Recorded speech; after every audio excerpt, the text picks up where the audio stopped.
chúc nó tiết haiទី3 cha làទី3បងប្អូនឥឡូវគឺដាច់ស្រក់ហាលមកហើយចិត្តនៅចិត្តជាហើយណាបងប្អូនអត់ស្ទីចឹងគឺវិស័យបកកាយខ្លាំងតែឲ្យបានផលពិតតែបងដែលគាត់មានបញ្ហាក្នុងនោះឯងតែចង់ដឹងពីខ្ញុំតាមដានเพจនឹងឲ្យច្បាស់ទៅបាច់ទៅសួរគេអីចាតាមដានเพจហ្នឹងទៅដឹងហើយបងប្អូនដឹងហើយជាខ្ញុំមិនជា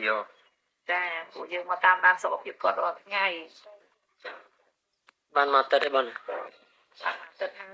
ហើយដៃហ្នឹងគឺចង់និយាយថាបាត់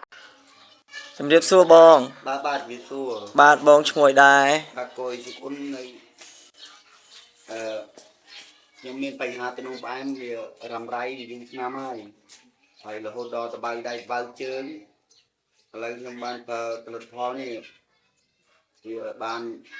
ទូស្រាល90%ហើយវាសាបាទបងលើកដៃពីមុនដៃនឹងតបៅមកណាបងបើលេះឲ្យលួយហើយបងប្អូនណាក៏មិនគិតថាវាអាចជាមកចឹងវិញដែរបាទលេះលួយហើយសឹងថាកាត់វត្តចោលហើយ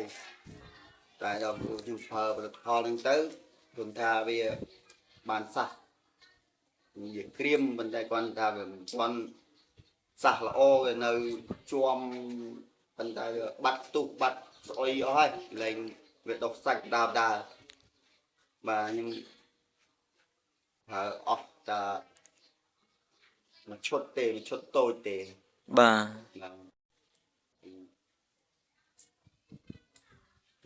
ជាយាមប្រើវាទៀតព្រោះថាវាធ្វើឲ្យសុខភាពខ្ញុំបានប្រសើរឡើងបាទចាំបងមានពាក្យអីផ្លែផ្ដាំដល់អ្នកមានបញ្ហានេះបងបាទខ្ញុំសូមផ្ដាំដល់អ្នកដែលមានជំងឺរ៉ាំរ៉ៃដូចខ្ញុំបើមានតបៅមានអី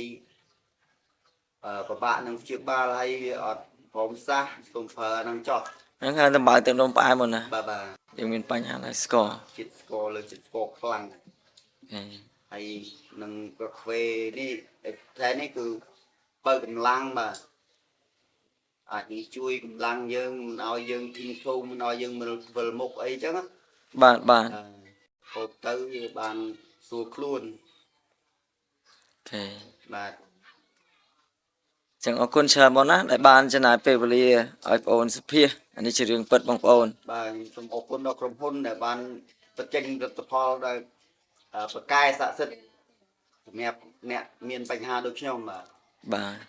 សូមអរគុណច្រើនបងជម្រាបលា